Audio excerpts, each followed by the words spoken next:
Hi, I'm Preston. I'm Anthony. And we're going to be presenting to you our Genius Hour drift trike build. Some of the things we learned is how to manufacture parts and cut and weld metal tubing.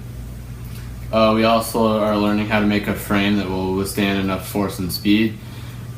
And if we want, the audience for drift trikes is growing, so if we wanted to start selling the finished product, we could. So at the beginning of the project, the main idea or the main build was to make a drift trike that is for downhill use, not so much for flat ground. And it's pretty much the same thing, but without a motor on the back or any of the other parts, and which would include like little things like the motor, the throttle, and just some other parts we'll explain later. And if you're wondering what makes the drift trike slide downhill without using the motor, is it has PVC pipes on the back, which are slippery pipes made of plastic that are sleeves that go around the tire, and when you're sliding at high speeds, it'll just turn it. Oh yeah, so once we started getting our project, like you said, we decided to start building a drift trike with the engine since we live in the city, there isn't hills that are readily available to us. So with the drift trike with the engine, you can, on the tires you can still put PVC pipe if you want, but if you want more traction then you wouldn't put those on, and they're pretty easy to get on and off. Alright, so the parts that we're going to need to include with the drift trike with the engine are the engine itself, throttle, we're going to need a clutch for the engine, we're going to need a sprocket, the chain, and then since we're probably going to be going pretty fast and just for performance we'll get disc brakes. So since this project is taking a little bit more time than we thought, and we were also not able to get all the resources that we needed, we're going to be carrying this project on to second semester. Alright, so this is the main frame build that we cut.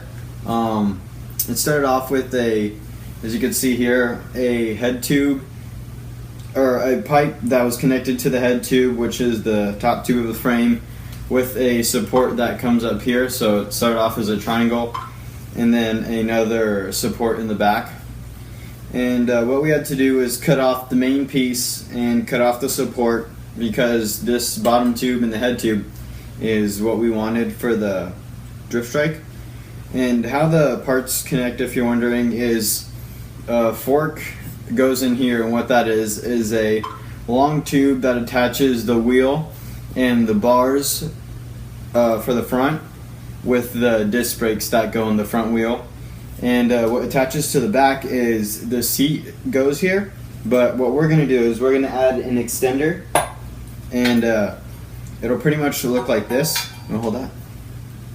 And it'll pretty much, that'll be the extender, and the seat will go here just because we have longer legs, but it'll fit all sizes.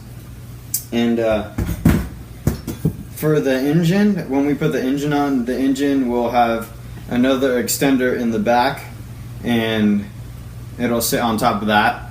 And the axle for the back wheels and the chain will sit in here or in our extension that we put in the back.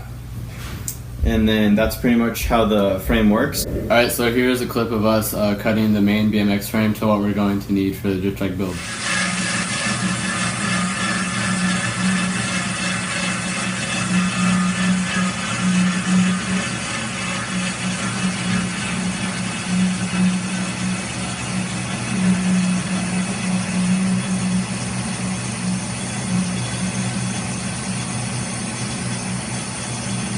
Alright, so what didn't work for our project is once we cut the main frame, it's a little short, so we're going to have to add some extensions to the frame by welding and cutting some more of the frame.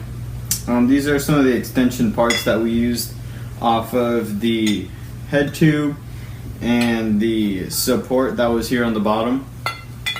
And this is going to be for the back, and then these are just some extra parts that we can use. And we're gonna use extra metal for the place on the frame where the engine's gonna be mounted, and for the pegs for your feet. Alright, so what we still have left to do with our project for the next semester is we're gonna have to buy some more parts, including the engine, which is gonna be a majority of the cost, but we already have enough money for the rest of the parts for this build. Yeah, so some parts we're gonna need is the engine, some extra metal tubing for the engine to hold it into the back, and the axle, the 2 back tires, and 2 pegs. We're also going to need some bearings. And then what we still have left to learn with this project is we still are going to learn how to weld. And then the last part to the project is going to be like bolting down and connecting everything to the main frame. So that includes like the axle and the wheels, like to the back brackets of the frame, and mounting the engine to the frame.